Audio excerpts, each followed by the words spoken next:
Exactly. Hello? Not quite. I'm pretty good at that. Good evening. Good evening. Good evening, everyone. And welcome to the John Adams. Ooh, okay. Amsterdam's independent platform for American culture and ideas. We're thrilled to be here tonight in the beautiful Hall West for the very first time for a special evening with Curtis Chin, author, filmmaker, and activist who is here to share his moving, funny, and deeply personal memoir, Everything I Learned in a Chinese Restaurant. My name is Ian Kenny, and I'm the Program and Development Coordinator here at the John Adams, and it is a pleasure to welcome you all to be with us tonight.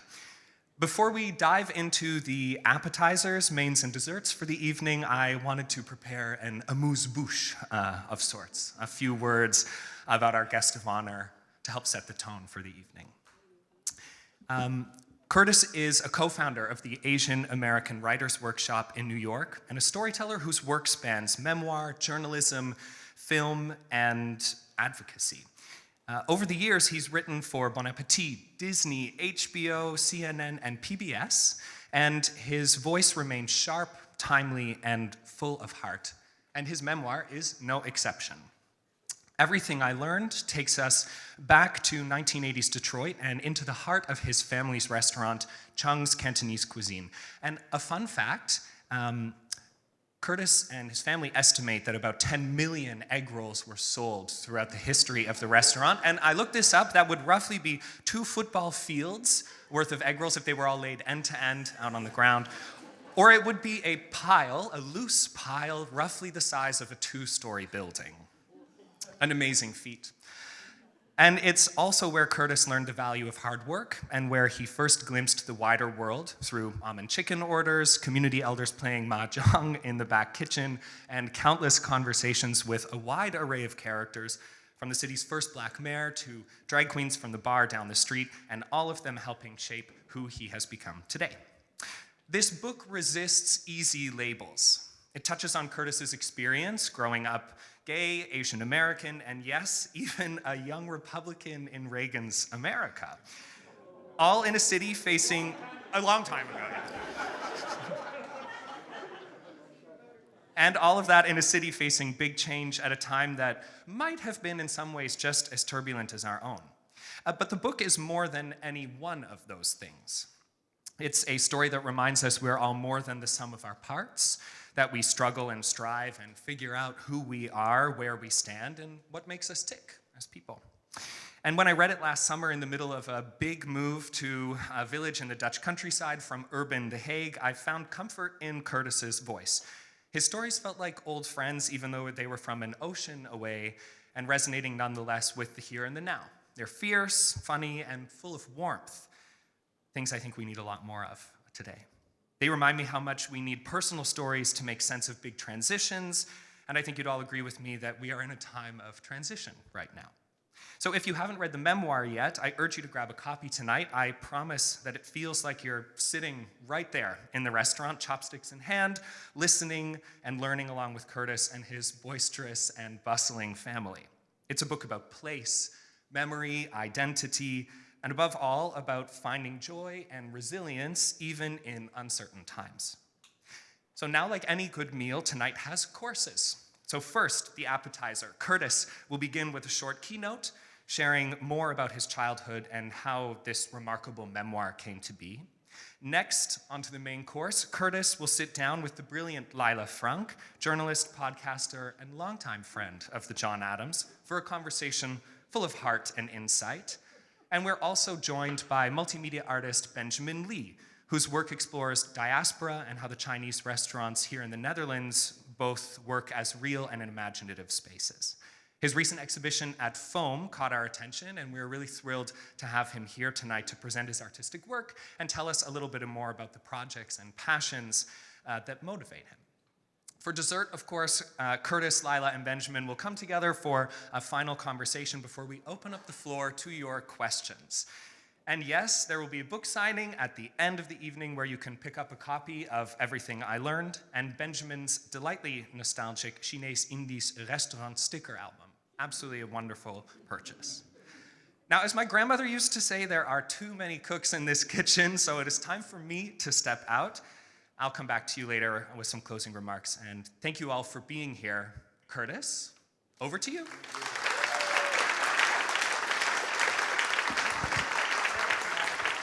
Okay, great. I'll stand on stage if you guys don't mind. Hi, everybody. Thanks for coming.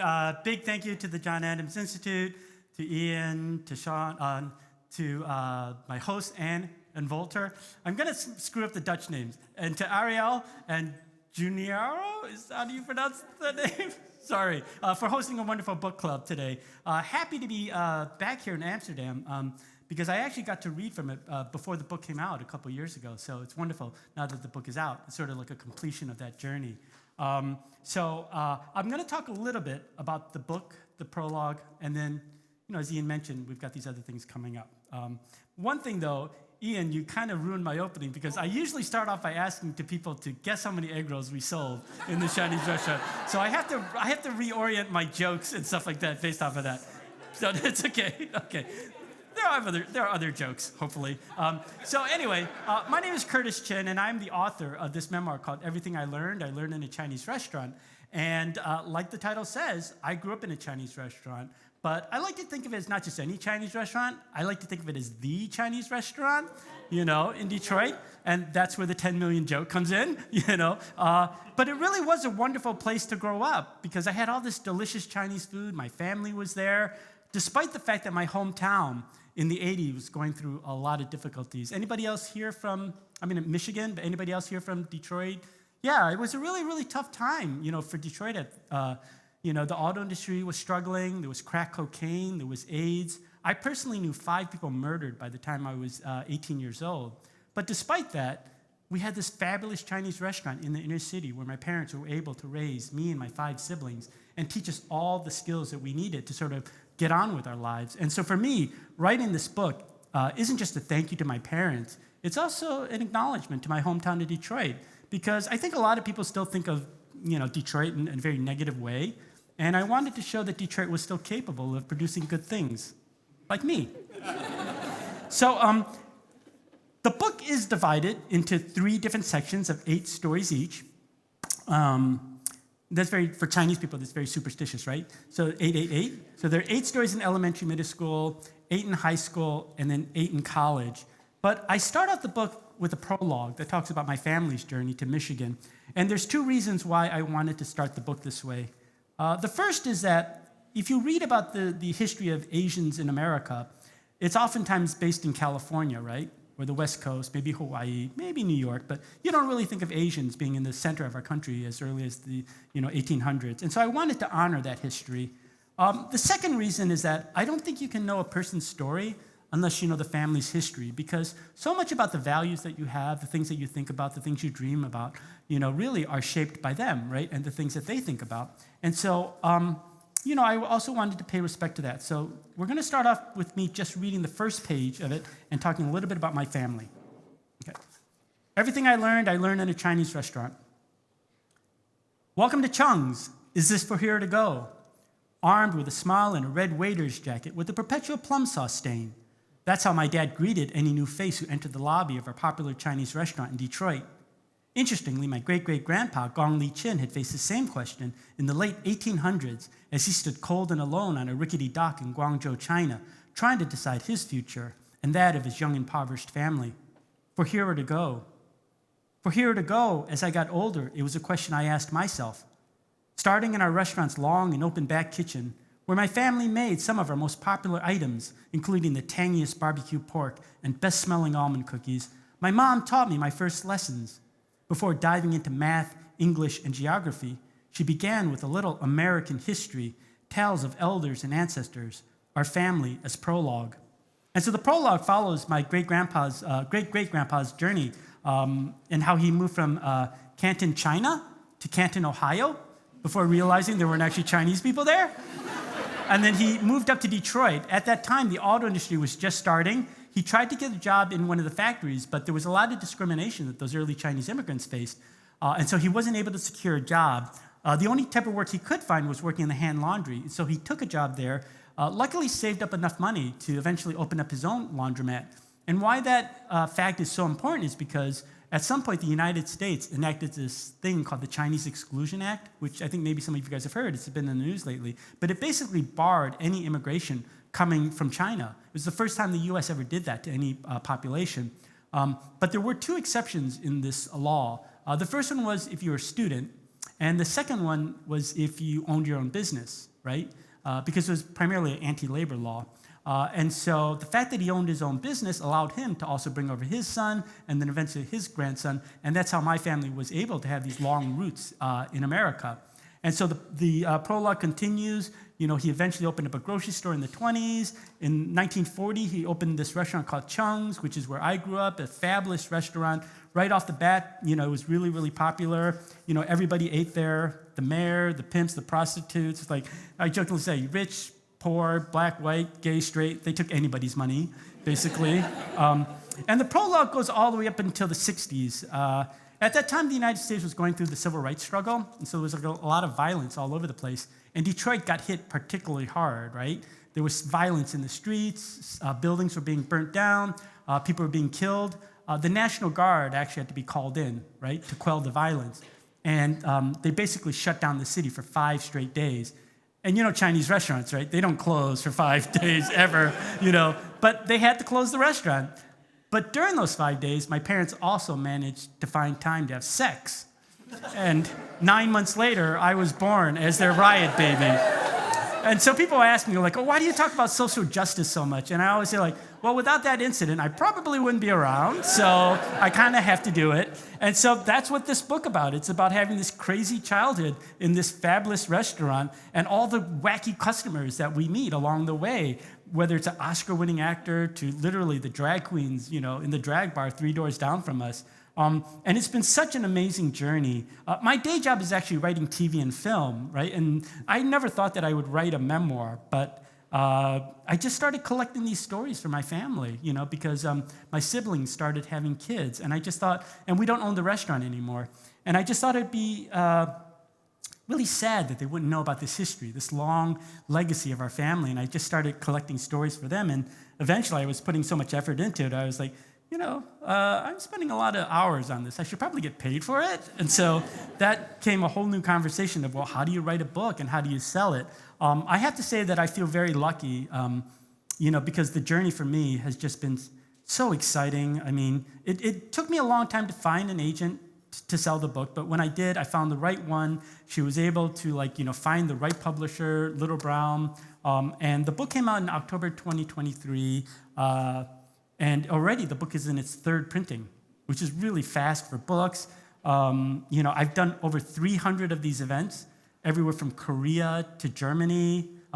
This particular event is the first of a 21-city tour in Europe, right? So I'm here, and then I go to Belgium, you know, and then I go to France, and then I end up in the UK. I'm getting to speak at places like Oxford University, British Library, so like, as a small little kid from Detroit's inner city, getting to speak at Oxford, I feel like a smarty pants. So that's kind of cool. The New York Times did a 2-page profile on me. You know, I've been on CBS Saturday Morning News. They did an 8-minute segment. I've been on NBC News, All Things Considered. I'm being interviewed by USA Today tomorrow. I mean, so it's just been a really, really fantastic ride. You know, I have to say, though, that the response to this book has been touching in so many different ways, right? It's not just the little Asian kids who come up to me and, you know, who come up to me after the readings, right? They're always the last ones to hover because you get a sense that they want to talk to me about something important. And they'll come up to me and they'll talk about how difficult their lives are, how, you know, they're fighting with their parents, how, you know, they're not getting to live the lives that they want. And it's like having these conversations with them and trying to encourage them that, you know, this is not the way your life will always be, you know, to set goals. You know, people from Detroit, you know, going down memory lane, you know, with me, or 80s. The book has filled with 80s reference. I don't know if anybody here grew up in the 80s, but there's like, woohoo! Yeah. Everything from Family Ties to Cheers to like Madonna, it's all in the book. So it's fun for those people. But I have to say that the most rewarding experience has been our former customers coming up to me at these readings because I never got a chance to say goodbye to them. My family never got to say goodbye to them because my dad actually, he passed away in a car crash, actually, and that's actually the subject of my next memoir, which I can talk about a little bit later. But so we never got a chance to have a proper goodbye, or a thank you, actually, to all the people that supported us through the years. And so this has been a wonderful opportunity when they come up to me. And I like to share the one of the most powerful ones that I experienced was that I was in Cambridge, Massachusetts, and it was a packed reading at one of the big bookstores over there. And at the end of it, the 60-year-old white woman gets up and she asks everybody, has anybody here ever eaten at Chung's? And nobody had, right, because we're in Massachusetts. And she said, I grew up in Detroit. That was my family's favorite restaurant.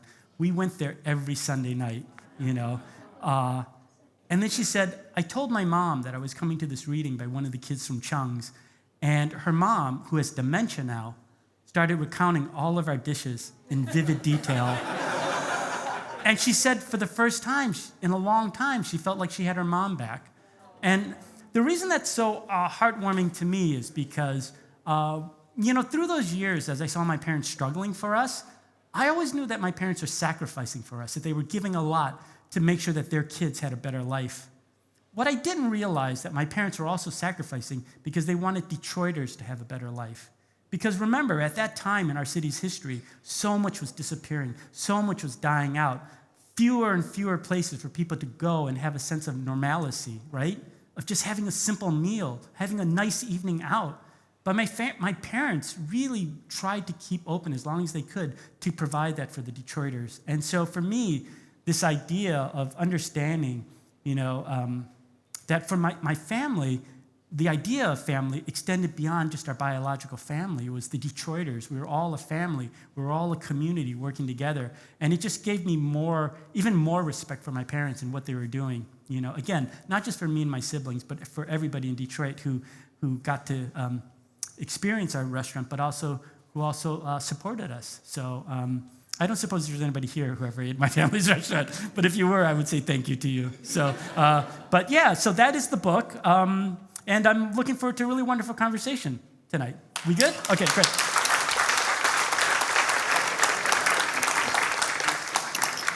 Thank you, Curtis. And you know what? I've been looking forward to this evening and to this conversation because it's so nice to meet something coming from America that's not totally depressing these days.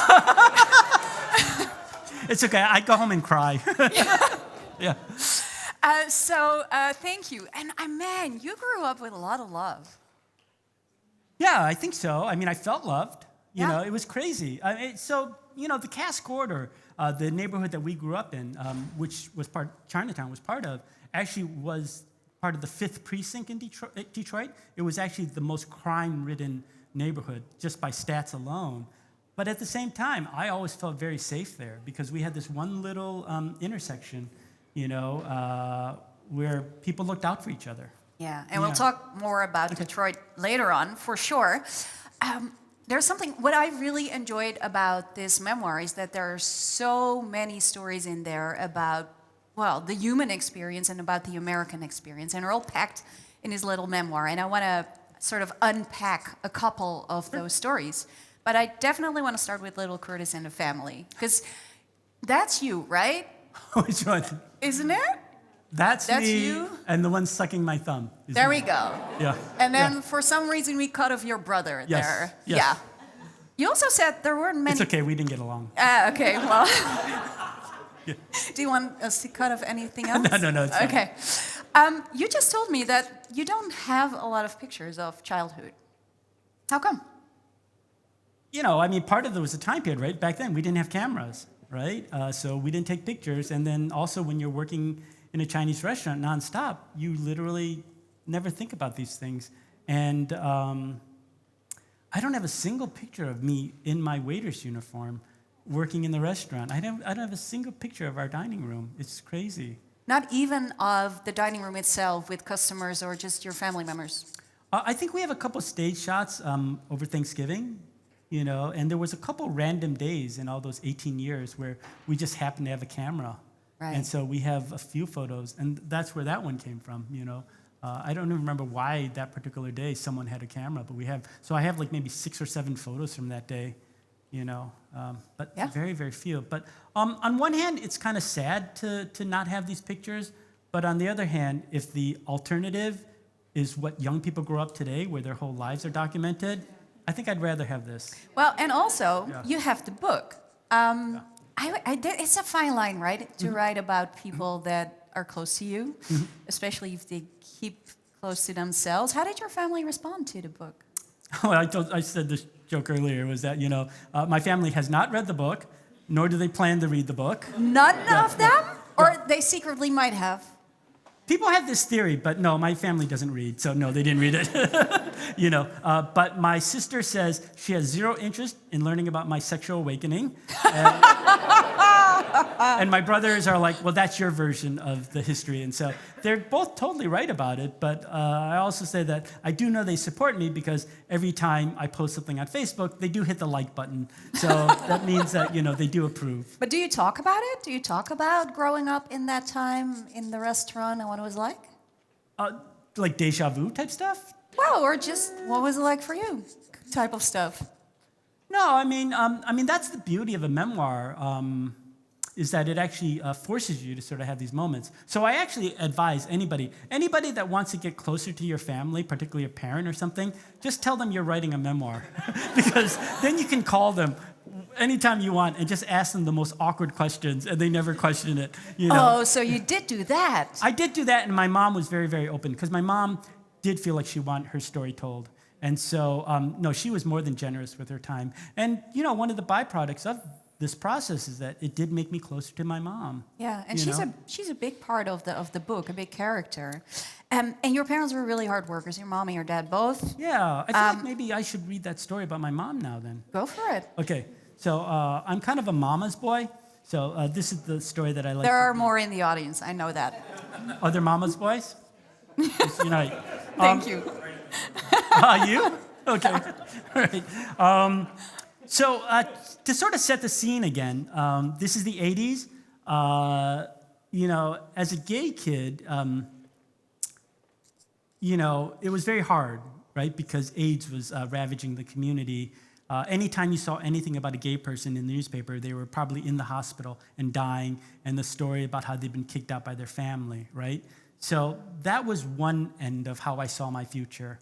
The other end was just the violence of Detroit, where my senior year in high school, my first year in high school started with a famous murder, a hate crime murder of Vincent Chin, which I don't know if you guys know it, but please look it up if you don't. But my senior year actually was capped off by another famous murder. We had this one customer who would come in on his own at strange hours by himself, told us he was an ER doctor. Turned out he was actually a famous psychiatrist who was coming to Chinatown to hire the prostitutes, right? Because everything's cheaper in Chinatown, right? So he came down there, he would hire these prostitutes. He ran up this one bill and tried to break off with this girl, and the pimp got so upset that he took a baseball bat and he bashed this guy's head in and killed him. And then he took a Ginsu knife and chopped up his body and littered it all the way up the Northern Peninsula. Do you remember the Alan Canty murder or not? No? Okay. She's from Saginaw, so I didn't know if the story got that far up. But it became a famous book, actually, called Masquerade, that James Wood tried to turn into a movie. But anyway, that's a side note. But that was my senior year in high school, so I really didn't think I'd live past the age of 30. I did not think that, it wasn't a guarantee that I would have a future. So I didn't understand the idea of going to college, right, of spending 4 years in a classroom. Sorry to interrupt you, and before we go to the quote, because that is how does that affect you as a kid? How does that change your worldview or the way that you look at life? Well, I think that's why I try to enjoy life as much as possible, and I do try to appreciate every moment, you know what I mean? And I also, I don't fear failure, because I always think about the people who never even had a chance to try. Am I going to complain if I tried something and I didn't get what I want, when there's other people who didn't even get a chance to try something? So I think that's helped me in a lot of ways, where I can just pick up and go, and it certainly helps in places like Hollywood or these careers where you're constantly getting no's left and right, You just learn to just put up with it and just say, try again, right? Because at least you have the chance to try again. Sorry, this is getting too sad, But in terms of the case of being an 18-year-old and having to go through that, I put it aside because my mom, who was an immigrant, she had an arranged marriage. She had to drop out of high school, never got to finish her high school education. She really wanted us to get to pursue a college degree because she hated that restaurant life. She didn't want us to continue in it. And so she had this mantra of work hard, obey your elders, and be quiet. Right? So the one thing she always said is work hard, obey your elders, and be quiet. And I finally rationalized what would it be, for me to give up 4 years of my life for a woman who's given up her whole life for me. And so I said to my mom, okay, Mom, I'll make a deal with you. I'll apply to college, but I will only apply to one school, right? And if I don't get in, I'm not going. And she said, okay, fine, you're applying to Michigan. I'm like, okay, fine. I applied to Michigan, and sadly, I got in. And so I ended up going to college. I was one of those kids that actually worked full-time, and I took classes at night.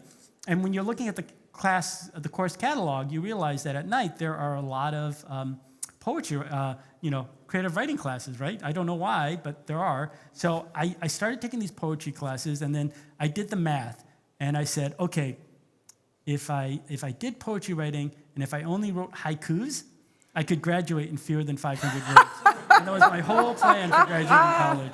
And so I must have wrote a really mean haiku because I got into the creative writing program, which is an exclusive program at U of M. They only took 20 people in it, and so that's the story that I'm going to read an excerpt from, if you guys don't mind. One thing you should know is that all the chapters in the book are listed like a Chinese menu, so they may not make sense to you, but this is chapter M7. Okay. I'm going to stand. Being a creative writing major made me the literary expert at Chung's. That was inevitable, as my dad asked every customer, have you met our number 3? He's the writer in the family. Every time he mentioned my program, the number of students accepted got smaller and smaller. At some point, I expect him to say I was the only one on campus even allowed to own a pen. One week, one of our waiters was out sick. My younger siblings were busy with their weekend activities, so I was the one called in to help. I jumped at the chance to have some home-cooked meals for a few days. I was running around the dining room, refreshing our customers' silver teapots, when a white middle-aged woman reached into her oversized bag and pulled out a colorful hardcover. Have you read this book? It's so good. The Joy Luck Club, the recently released novel that featured a bunch of old, sassy Chinese ladies who like to eat, gossip, and play mahjong, could easily have been sent in our back kitchen. Every time I came in to help at the restaurant, another diner, usually older and female, cited the most memorable character lines and scenes. They all wanted to know if I was working on something similar. I was writing poetry, but they didn't care. To them, all writers were the same. They would squeal, "You could be the next Amy Tan!" My mom turned out to be the biggest pusher. She rarely had a book in her hand, but the success of the Joy Luck Club convinced her that her life was a bestseller too. She followed me around the dining room, dropping stories from her childhood, the same ones I'd heard growing up, but now she recounted them as if she was auditioning for her own books on tape. One night, after seeing how our waiters sometimes pooled their tips together, my mom shared an oldie. When the communists marched south, they targeted my family. My mom's voice doesn't sound like that, but that's the best I can do. Okay. My uncles and grandpa were rich in America, so the Red Guard called us traitors. My stubborn grandma didn't want to leave her big home, so when my parents escaped to Hong Kong, they left me behind to keep her company. The communists hated me and my pawpaw. When I was 4, they made me watch as they forced my grandma to climb the old banyan tree in our courtyard. Then they pushed her off into a pile of broken glass. For a visual, my mom rubbed her knees. Another time, standing at the water station, she launched into her own nautical tale. When I was 5, my uncle in America paid $25,000 in renminbi, a king's ransom in people's money, to local fishermen to ferry our remaining family out of China. After a long ride tucked under the planks of his fishy fishing boat, we came up for air. But we weren't in Hong Kong. The trader had turned us into the authorities. In jail, I had to sing Communist Party songs to earn extra rice for me and my grandma. Another chapter came as we stood beneath the painting of the Chinese countryside. When my pawpaw and I were freed from jail, we found the officials had given away our home to peasants. We were forced to live several villages away in a dirt hut with 3 other families. Whenever we went out for a pail of water, my grandma had to bend low to keep her head below the soldiers. Once again, she gave me a demonstration, this time bowing her head. Granted, my mom's epic saga interested me. Who wouldn't be intrigued by tales of prison cells, guns, and stolen ransoms? Even the parts about her mundane life in Hong Kong after she was reunited with her parents and siblings were amusing. But these were her stories, not mine. She had to tell them, not me. I was in school to find my own voice. I sat and listened, but that was as far as it would go. Toward the end of the summer, as I was at the back table sipping my red pop, stockpiling poems for the upcoming semester, my mom sat down. Before I could say anything, she started talking. I was a top student in Hong Kong. When Pepsi came to town, they held a big contest for students to draw a picture of their own school. Mine was the best at Sacred Heart. I won 6 cases. There were so many bottles, I had to give some to the nuns. I threw down my Parker pen, the one I treated myself to after getting into the program. Yes, and they kept burping all day. It was so funny. You've told me that story over and over, and I don't even like Pepsi. I prefer Coke. My mom's shoulders shriveled. The shine faded from her rosy cheeks. You don't want to hear my story? I tensed up. I do, but I'm behind on my own stuff. Between working at Drake's, The Journal, and Saving the World, my schedule was packed. On top of that, my workshops in the fall were advanced. Still insecure about my place in the program, I put pressure on myself to create more interesting writing by staying up late and scribbling in my notebook every detail of my life. But no matter how hard I tried, working harder could not produce a better poem. My mom lifted herself off her seat. The glint in her eyes orphaned me. Her 42 years of life flashed before my eyes. She'd gone from Guangzhou to Hong Kong to Detroit and spent the past 2 decades raising her 6 children in a hostile foreign land. She tried to prove that her life had worth, that it hadn't gone unnoticed, and here I was, the ungrateful son, writing it off. Her lips quivered in a soft murmur. I hastily picked up the pen, backtracking. Go ahead, Mom, I'll write it down this time. My mom bowed her head as if I were one of the soldiers holding a gun to her temple, ordering her to sing. No, you go on. You do your own thing. I reached out my hand, but by then she had disappeared through the black swinging door, leaving only the rattling from the kitchen, the clanging walks and rumbling dishwasher. I sat there upset at myself for being so inconsiderate. Everything I had done in the past 3 years had been for her, but it seemed as though I had failed the final test. My education wasn't just to help me get a better life. It was for my whole family. We were a team. We were the 8 immortals. How could I let them down? I knew I needed to make things right, but I knew that, like most disappointments in our house, apologies were never spoken. Only deeds would bring about reconciliation.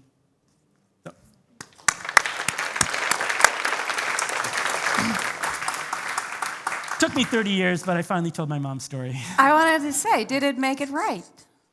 I hope so. I mean, my mom's had a tough life, Yeah. and to be able to tell her story, and that's why I always choose to tell that story out of all the ones I could read in the book. I feel like this book was motivated by my mom more so than for myself. I mean, I'm perfectly happy doing TV and film. It's a lot of fun. Writing a memoir is difficult, right? Because it forces you to go into personal details and back history that maybe I never processed in life, right? Because that's just the way I've always just dealt with life. I just move on. And I think that's okay as a human being. I don't think you have to relive everything. But I think when you write a memoir, you do, right? You have to go back and you have to replay all these things. And, that's just something I just don't do. And so... Is it a good way of therapy? Would you recommend it? Yeah, I guess so, right? But also moving on is also very therapeutic, Well, let's move on from this then. Okay, yeah. I also want to Try talk to about... psychoanalyze it. Well, we're just starting. No, Okay. kidding. Okay. I also want to talk about Detroit because it's basically a character in the book. And you asked the question if somebody's from Detroit. Maybe you can enlarge the group. Who was that again? A couple of people over there. Yeah. So who's visited Detroit? Oh, that's a lot more. That's a lot. When did you visit Detroit? Is Ha, the other good question. At what era? Recently or a while ago? Early 90s. Yeah. Ooh, different, yeah. That was a tough time period then. Yeah. Yeah. Is there ever an easy time period in Detroit? I think there's a lot of excitement about Detroit right now. There's a lot of hope. For the first time since, I think the year is 1940-something, for the first time, the population of Detroit has gone up. Huh. That's how long it's been. And it's a city that at one point was 1.8 million people, but I think it's under 500 now. I think it's about 400 something, you know what I mean? So think about it. It's a city that's lost 75% of its people.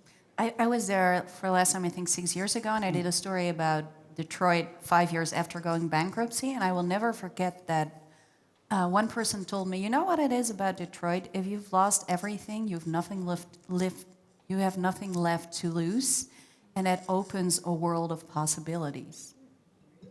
Yeah, I think that's true. I mean, I'm thinking back on my own life in that sense. I mean, what do I have to lose? I mean, being a kid from Detroit, Chinatown, thinking that you could go have a Hollywood career is not typical, right? But what do I have to lose, right? Yeah. So you talked a little bit about how Detroit shaped you as a person, but Detroit was also very much reflected in the restaurant, and sort of the journey of the city literally moved the restaurant around. Can you talk a little bit about what you saw reflected in the restaurant about the town? Sure.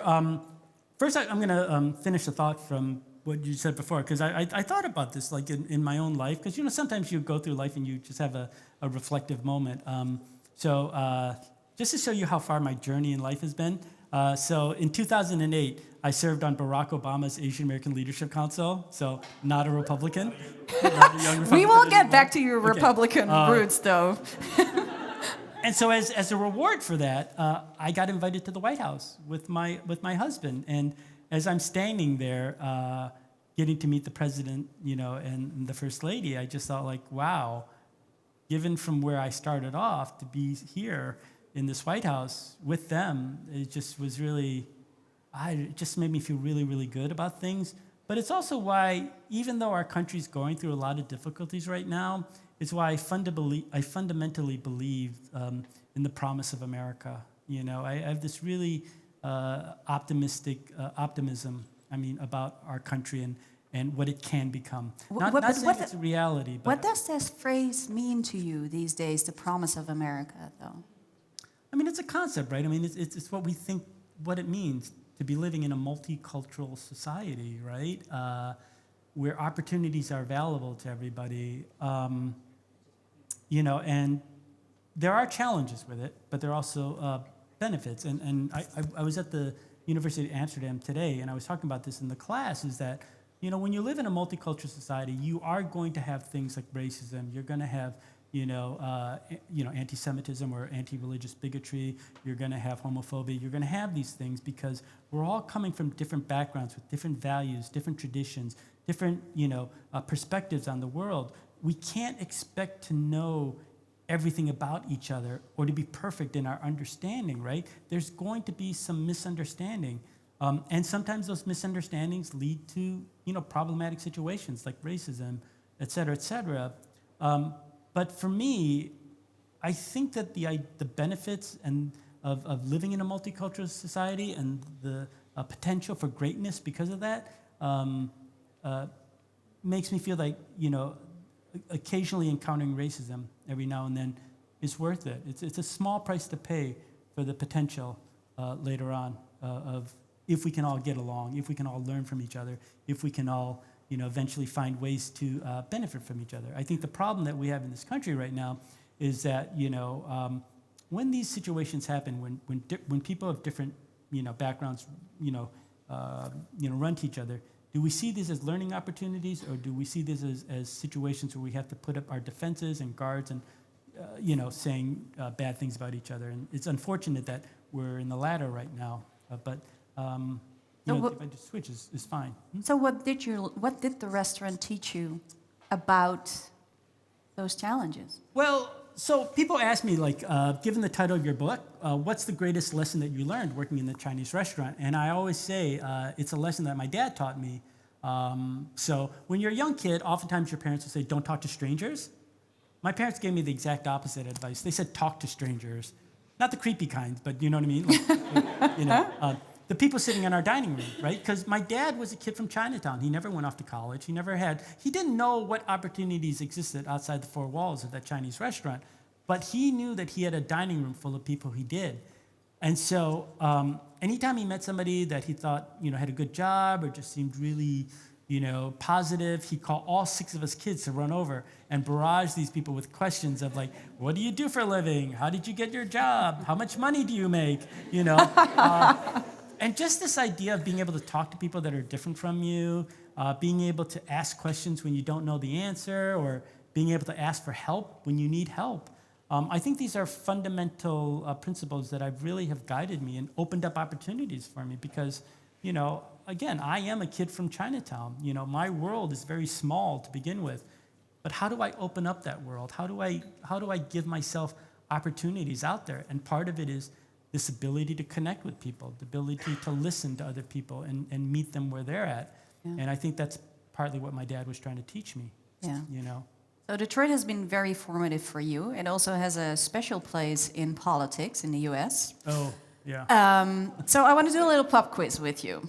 I'm going to give you a quote by an American president about Detroit, and you can guess who it is. Wait, nobody said there was a test. Okay. There we go. Okay.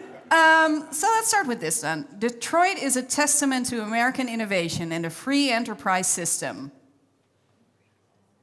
God, that must be from the 1800s. Pretty close. I don't know. It's Ronald Reagan. Oh, okay. I mean, free enterprise system. Okay. Then there's... God, I should have known that one. Well, yeah. Detroit's... What do we have? Oh, yeah, I'm getting old. Reading is harder. Detroit's story is the American story. It's a story of hard work, ingenuity, and determination. I don't know. Ford? I don't know. Nah, it's Obama. It's in 2013. Oh. The thing is, Ford. I'll do one more, but there's a point to Who this. called Detroit a shithole? Trump. Well, I can give you Trump. Okay. Oh, did he have a quote? Yes. Oh, what did After he say? decades of politicians who destroyed Detroit to build up Beijing, you finally have a champion for workers in the White House. I'll do one more. Detroit is coming back, and America is coming back with it. Could be anyone, right? Yeah. It's Bill Clinton. But that's the point. Politicians have used Detroit forever. And there's so many stories about America in Detroit, and it's about resilience, and you can use it and abuse it any way you want it. You already mentioned it. Early on, you were a young Republican and a proud one.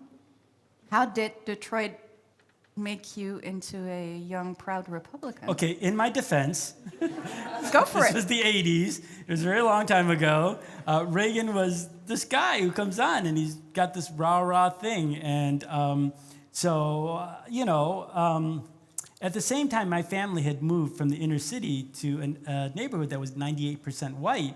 And one of the things that they say about Asians is that we're not very loyal to America, right? Like they question, where our loyalties lie.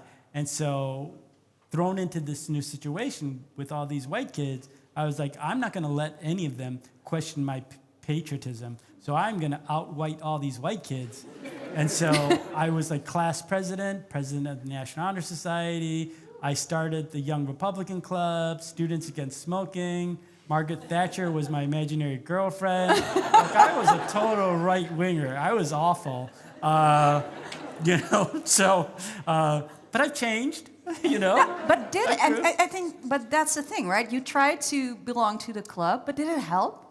Well, I mean, I think that's one of the things that I learned in life, right, was that I was so busy. And I think a lot of kids at that age, right, and when you're in middle school and high school, you're just so worried about, like, fitting in and getting people to like you that you're not really sometimes even asking, what do you like yourself? Like, what are the values that you wanted to have yourself? And it was only when I went off to college, at U of M that I started to, ask these questions. Partly it's because I met these two women who, were to the left, and they really just kept bashing me every day at lunch, saying, I can't believe you think this way. How can you? You know what I mean? And so it is true that going to college does make you woke, but sometimes that's okay. A little wokeness doesn't hurt anybody. And so, yeah, it's part of that. So part of that is my journey in the book. I think one of the things that people have said they like about my book is that I don't present myself as this perfect person, that I do make lots of mistakes growing up, and sometimes I hurt people. because when we're kids, we just do what we want. But at the same time, they feel like there's a lot of love in the book and a lot of, compassion and a lot of empathy. So I think that's good, and maybe that's something we need more of, right? Yeah. There's something else in the book, that part that your sister doesn't want to read about, your sexual coming of age. Yeah. What did the restaurant teach you about that? Because it was I'll let you answer the question. Well, one of the things about the book is all the fabulous characters that we meet, right? All the customers. Yeah. They were so fun. Like, my favorite stories are like meeting the first black mayor of Detroit, who was a regular customer, Coleman Young, what he taught me about politics. We also have like Yul Brynner, the actor. He came in one time and had a giant cast party. But then there were also just regular characters. And I just remember one that I talk about here in high school was... Again, to set the scene, it was the 80s, AIDS, right? The idea of thinking that you were gay was really hard, right? Nobody wanted to be gay. It was like, a terrible thing because you're going to be dead soon. But one night, this couple comes into our restaurant, and they're just laughing, having a great time, this man and a woman. And I seat them to the table, and at some point I realized that it was actually a drag queen and this guy. And my whole attitude completely changed because it was like, oh my God, here's this couple that's actually enjoying being gay. Like maybe being gay isn't a death sentence. And so I immediately get all excited about them. I'm paying them extra attention. I'm giving them free stuff, which my grandmother would have hated or killed me for. But I just felt like, wow, this is my tribe. It shows you that there's a different way of being gay. And so when I took their order and I went to bring it back to the kitchen, the drag queen actually shouted across the floor, "You better not be serving us dog meat," which is really devastating to me at that time, because at some point I was like, oh my God, I'm so happy, to like, what the fuck? Sorry, I swore. Sorry. Okay. It's Amsterdam, we're They're good. all adults here. I'm from Detroit, what do you want? There you go. Yeah, you're lucky I only swore once. It's just this idea of like finding your space, because that's so much of this book is about, finding where I belonged and who were the people I could trust, who was my family, et cetera, et cetera. So, I just learned so much just from the people interacting with our different customers. Yeah. I do want to, before I invite Benjamin, there you are. I think coming out in high-stake times when HIV/AIDS is raging, it's not that long ago. It's only like 30 years ago. But it's very hard for us to imagine what that was like and how it affected you at that time. Can you sort of paint a picture of what it meant in everyday life for you? Well, I mean, it's a roller coaster, right? Because there's so many things were happening, and you'd follow every detail of any news, right? Looking for hope, because that's what it was all about, right? I mean, so if an article came out and said that Italians and Asians were immune, because there was a theory, right? Because they're, when I saw that, I was like, oh my God, maybe I'm okay, right? Or then when you'd see a celebrity, get it, you'd be like, like who else has it? Or like a kid like Ryan White. It's like I followed it. But I also, because I was in the closet, I couldn't show too much emotion about it. And there's a scene in here where I talk about, my interaction with my mom, because as a kid, I was always testing my mom to see how she would respond to, if I ever came out to her, right? Whether it was me asking her what she thought about prostitutes, right? And her surprising me with her answer, a really quite progressive answer about how she thought about it, to the idea of AIDS funding. And there was a news report that came on one night, and I was obviously interested. I wanted to see what it was about, but I couldn't show too much interest, because then my mom would get suspicious. But my mom was really interested in that. That caught me off guard, like, whoa, why is my mom really interested in this story? And she said something to the effect of, like she was being critical of Ronald Reagan, who she knew was my hero, and I was defending Reagan. I was like, leave him alone. He's busy fighting the Russians, or something like that. And I said, what do you want him to do? And then my mom just came back with a simple 4-letter answer, and she said, help. And that like really kind of made me feel shitty, like I'm the worst person ever, You know And what I it mean? made you wonder if your mom, and I'm quoting, had become a bleeding heart liberal. Yeah, I mean, that's part of it too. And one of the things I want to do was upend these stereotypes that we have about immigrants, right? Because we oftentimes think of immigrants are more conservative, more traditional, but my mom certainly wasn't. My mom was woke even before woke was around. Like, my mom is the only person that hates Diana Ross, right? But the reason she hates Diana Ross was because she felt it was unfair that Diana Ross, the lighter skinned, skinnier girl, got the job over the fatter, blacker girl, and my mom said, that's just wrong, So I learned that at a very young age because of my mom. I was like, oh, okay, I never heard that before. So yeah, my mom is very, very progressive about these things. It's very surprising to me. I wish she was here. Yeah. Well, Yeah. you can bring her next time. Okay. Bring On my that mom note, instead of me. You have her give a talk. Yeah. On that note, I would love to invite visual artist Benjamin, I would say in English, Benjamin, to tell us about his great work.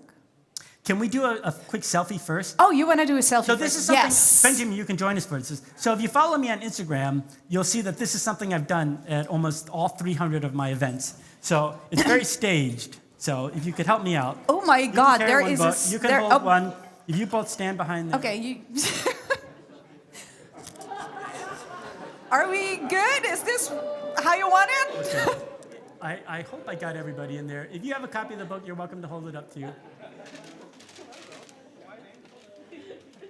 Okay, I stabbed a bunch. Okay, thanks. All You right. can check it out on Curtis Chin 8 if you want. Thank you.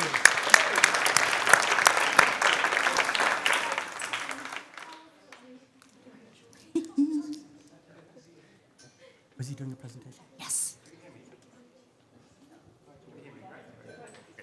Not yet. Can you try again? You hear me? Yeah? I'm on. Okay, good. You're good. Okay, first things first. My mic just drops and now it's in the way. First things first, before I start, according to Chinese wisdom, it's always good to have a screw close to you. So I'm going to tape this to the plinth. If I'm a bit nervous, so let's see if I can peel off this. Well, I can't see it. I'm good at this. You want me to do that? You got Almost it. there. Yeah. Okay, Got it. cool. Okay, good. Let's do it. Okay, good.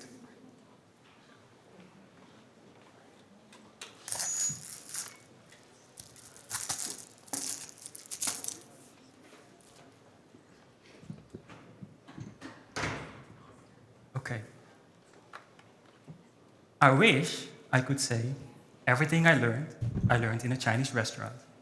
Since 2014, I've visited almost all the Chinese restaurants in the Netherlands. During my visits, I collect the takeout menu, and in many restaurants, I order a dish to photograph before I start to eat. At the moment, I have 1,354 takeout menus in my collection and took more than 250 photos of Chinese dishes. Through the years, my collection has been expanded with hundreds of sugar packets, ceramic objects, bamboo calendars, and postcards, all related to Chinese restaurants or former Chinese restaurants. All the objects I have collected and the photos I took are the foundation for new works of art. To give some examples, I make puzzles of Chinese dishes, screen prints, which design is based on designs of old sugar packets, and ceramic fortune cookies as big as cauliflowers that functions as piggy banks to save for my pension. I also produce everyday products such as mugs with images of Chinese dishes and my yearly personal bamboo calendar. One moment. Yeah.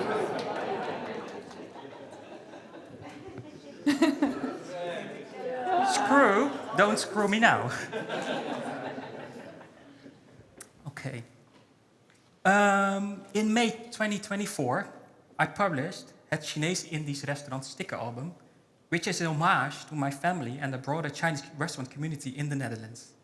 The sticker album combines archival family photographs and 88 stickers of selected dishes I have photographed during my visits to the Chinese restaurants.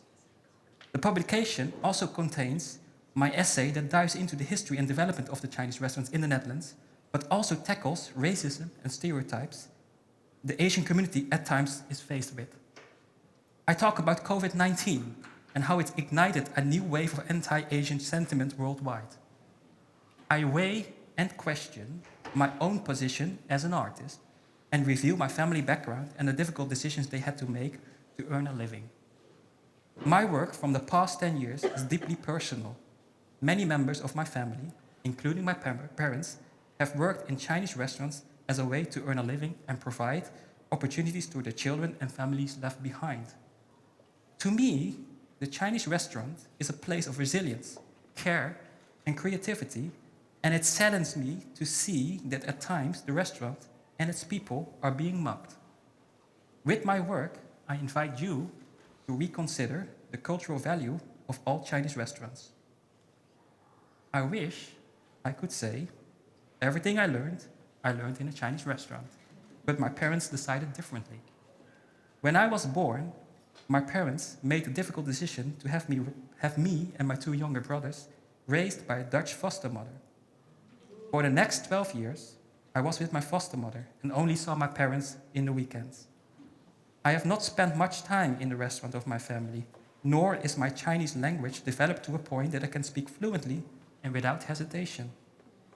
In my childhood, I favored mashed potatoes over rice. But luckily, I now know better, and I'm catching up. To finish, as an artist, working around Chinese restaurants brings me as a human closer to my parents. Where my parents did everything to give me a better future, I now try to carry them. Bedankt, thank you, Mkoi.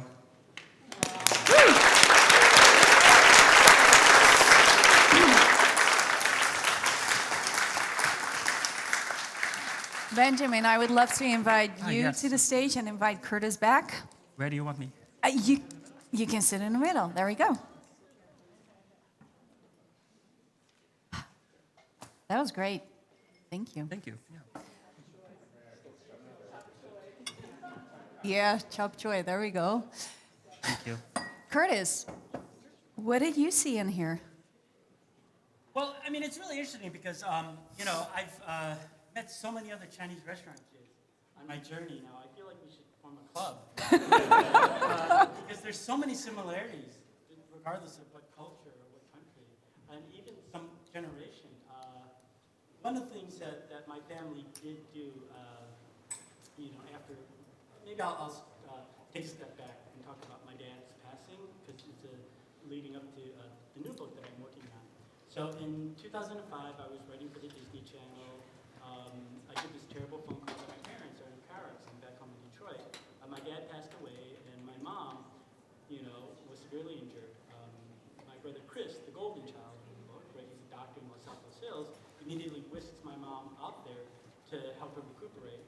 By the end of that first week, all my siblings decided they were also going to move out to California, and I was sort of left behind, trying to decide, do I go back to Hollywood, which wasn't necessarily the most hospitable place for Asian Americans, or do I stay in Detroit and take over this fabulous restaurant?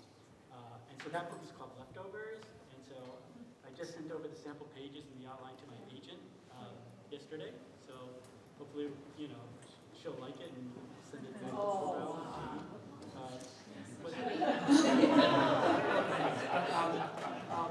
one of the things that we did after my dad passed away was we actually started a scholarship. Sorry. I don't know. Can you hear me now? Yeah. Can you hear me now? One of the things that we did after my dad passed away, we actually started a scholarship for kids whose parents work in the food service industry. And it's just wonderful reading all these essays from all these families, who have a very similar experience to my family. And it sounds like, if you were applying to college, you could apply for a scholarship. Yeah, I might be interested to go to the US and see what I can find there. That is a great idea. Yeah, well, I mean, I visited a lot of restaurants, and I think you saw it already. I think I photographed a dish called American fried rice, or that's how it translates. I'm always interested, like you know, we're in the Netherlands. Why is there a dish called American fried rice, and how does it differ from, you know, nasi goreng or, you know, the regular fried rice? What is your concept of American? What's in there? Like cheese? No. Well, we are the Netherlands. We are the Netherlands. Watch out. You know. No, I think it was a surimi crab sticks. Oh, that's what you think of as America? I guess so. Crab sticks? Yeah, I don't see it so I thought much. maybe Yeah. hot dogs would be more Well, American. well, not in a Chinese dish, I would say. I never saw the hot dog. I would like to, maybe. Well, I can see a new collaboration here. Let's fix that, and we'll shake hands by the bar. Okay. Benjamin, how did your family respond? Because you both Yeah. honor your families Yeah. with the work. How did they react? Well, Curtis talked about his family not reading his book. I think, you know, my family is the same. You know, they support me, but not reading the book. And, you know, what I did, I didn't say that in my presentation, but the book is actually bilingual because I was thinking, who's my audience, you know? Right. Huh? And of course, the audience is a Dutch audience. Huh? You know, Dutch people here because, you know, they are grown up with Chinese food here. There was no other restaurant in the Netherlands. They sort of, you know, learned people to go out dining, etc. And the book is also in Chinese because I want, you know, maybe my community to you know, understand maybe what I did or why I did it, let's say. I try to explain that in the essay, so to speak. But your parents didn't read it, you say. No. How did your community respond then to make the circle a little bigger? Well, I just saw 2 people who were at my book launch a year ago, so that was very nice. Yay.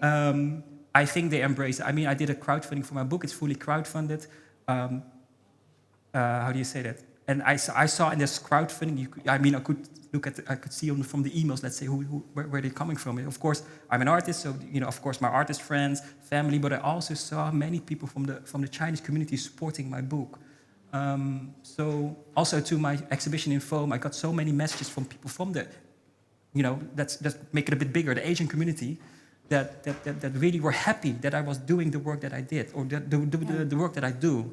Yeah. So, Because I would say that both in the US as in the Netherlands, the Asian experience, the Asian narrative is very underrepresented. yeah. How come? Why is that? Let's start with you, Benjamin. I think we are not used to be in the spotlight, let's say. It's not that they promote us to be, okay, you have to, you know, go that direction. We have to, we are, or at least I am being taught, if I were with my, not to sort of speak out or not to, you know, so maybe that's the reason. I also think, a good question. I think the Asian community is often, how do you say that, forgotten or, yeah, by other people, sort of. So, yeah, that's my answer, I guess. What's your take, Curtis? Historically, why that's been, or what are the challenges now? I mean, like, historically, yeah, maybe small numbers. There's a perception that the Asian American experience is not as interesting for people interested in Asia. They'll just read about Asia instead. They don't know what to make of these Asians in America. It's like a hybrid thing. But I know that for myself as a writer who really wants to get out Asian American stories, I was very deliberate in the writing of my book to make sure that when you read my book, you weren't just learning about an Asian American family. I wanted to make people feel like they were also learning about America, right? And the way I did that is I include so much Detroit history, right? And I include so much 80s pop stuff. And not only because it's fun and I like that stuff, but for the readers who are not Asian American, that's how they have entry to it. And so when you make them feel comfortable, feeling like I understand this world, it becomes easier for them to see the Asian character within that world and connect it to their own life. It's code switching in your own book. Yeah, no, I was very deliberate about that because I've read other books by other, minority writers, and sometimes it almost feels like those books operate on a separate track with the larger American narrative, right? But for me, I wanted to integrate the two, and so I feel like I've done a good job because if you just look at my home state of Michigan, I can't remember if I mentioned this. This is my 3rd event today, so forgive me, whatever. So the Great Michigan Read, did I mention that program already? So, Not here. Go for it. The state of Michigan chooses one book every 2 years, and they buy 6,000 copies, and they give away free copies to every school and library in the state. You know, that's pretty big for someone who grew up never seeing themselves in any of the education venues. The State Library of Michigan named my book one of the notable books last year, and this past year it had me do the keynote. The Michigan Historical Society, 600 of the most active historians in the state of Michigan, had me also do the keynote this past year. Yet you also told me something else before we started. What did I tell you? About how hard it is to get books from minority perspectives to be sold, especially after COVID or after Black Lives Matter. Yeah. Would you like to repeat that, or did I I just will, but give that's a something different. away? That's a different thing from what I was going to say here. But I can talk about it if you want. So Did I get you on the wrong track now? no, you blew a joke, but that's okay. Sorry. So what you're talking about is why am I a madman? Why have I gone to over 300 book talks around the world? Yes. Which is totally unheard of. Like, nobody does what I'm doing. I'm crazy. But the reason I am so committed to this is because, I read this article in The Guardian, which talked about how after George Floyd was murdered, a lot of Black British writers were able to sell their books, right, for good money. But all those books tanked, right? They didn't sell. And because of that, Black British writers have actually had a more difficult time now selling their books. Because my book actually did pretty well, it sold in 10 days in a bidding war between 5 of the major publishers in the US. There was a lot of heat on this book.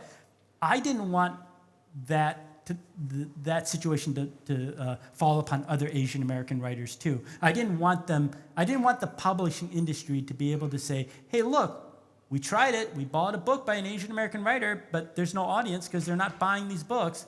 So I took it upon myself to make sure that, I'm going to make sure that this book gets out there to the audiences that I needed to get out to, you know what I mean? And to see that, it is a universal story, the fact that, I have a room full of people here, in Amsterdam says that, our stories can be universal, right? That they can. You can learn things. And they're all going to buy the book. And you're all going to buy the book. Yeah. And some of you are going to buy too, Yeah. right? Books. I'm sorry. Books. Yeah. Books. Because that's what hopefully good literature does, right? You're not only learning about the people you're reading about in that book, but you're also learning about yourself, Yeah. right? And so that's something I really was trying to do with my book is make it as accessible, on one hand, as unique as possible because it's a very unique queer Asian story, but also make it as accessible as possible. You know what I mean? Because it's so American, it's so broad, the humor and stuff like that. Yeah. Before I'm going to open it up to all of you, Benjamin, you said, I wish that I learned everything in a Chinese restaurant. But I'm guessing you learned a lot by doing this project. Yeah. What did you learn? Ooh, what did I learn? Acceptance in a certain way, the way things happen. That I sort of got more understanding of that. Like what? Well, the things that my parents had to do in the restaurant, the things that we sort of suffered as a family, being not together. I think I learned to understand that more, and but also, embracing the dishes or embracing the sounds, imagining my mother being at the counter, my father chopping in the kitchen when I hear the sounds. Of course, I've been in the restaurants of my family, so I also see, visual things that I recognize, the same kind of interior, the same smells. Yeah. And that's all very personal, right? Yeah. Did you learn things about being an Asian Dutch person and about the bigger context of what that means?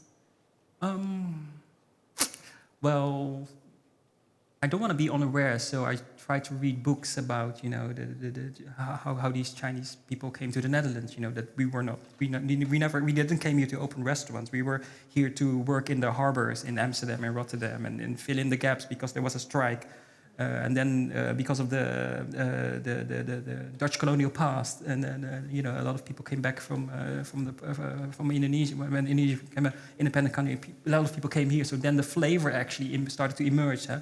Chinese cuisine, Indonesian dishes, Dutch taste preferences. So it's a very interesting mix of things happening in this Chinese-Indonesian well, actually, Indonesian is not a good word. Indies is very difficult to translate. Yeah. So I had a very difficult thing to. I mean, my book is bilingual, Dutch and Chinese, but I have an English supplement folded as a menu card where every text is in English. But then I had a really difficult problem. How do I translate Indies? It's not Indian, it's not Indonesian, it's something in between. So how did you solve that problem? I made foot marks. And in Chinese I kept it, so Chinese Indies, let's say. Yeah. Right. Have any of you ever considered working in a Chinese restaurant? I wish. No, because, interestingly, I was approached by the owners. So the building that we ran the restaurant was in the inner city of Detroit. And Detroit's going through this gentrification process where there are new people coming in with monies to redevelop properties. The building has been empty for the past 20 years since we closed. But when this new person just came in and was putting in $3.5 million worth of renovations to this building, he actually tracked me down in California to ask me if I would reopen. That's how long the memory of our restaurant is, right? That they would do that. And I thought about it for a second. I was like, yeah, I could do this. And I was like, wait a second, I can't. I'm on a book tour, you know? And then I thought, like, okay, what if I get him to find someone else to operate the restaurant, but then pay me a 2% fee to like be the marketing person, you know, and I could like promote the book. So I don't know. I mean, I always had this fantasy. I just don't know if it would ever happen. But I do like to say that even though I don't work in a Chinese restaurant anymore, I still feel like I'm a Chinese waiter, meaning that I go through life asking people, how can I help you? What can I get you? The idea that you can make someone's life so much better with a very small thing, you know, if you can do that, why not?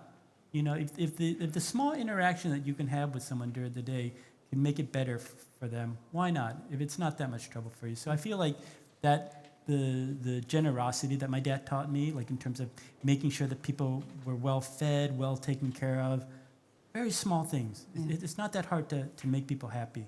Well, maybe we can make some people happy here by giving them the floor. Who would like to ask Benjamin and Curtis a question? Oh, come on. Don't be shy, people. There we go. Oh, wait for the mic, please. And it helps if you introduce yourself. Hello, Deborah Carter.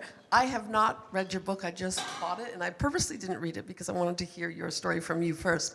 My question to you is, what was it like? I'm a black person. I want to know, what was Detroit like living amongst all these black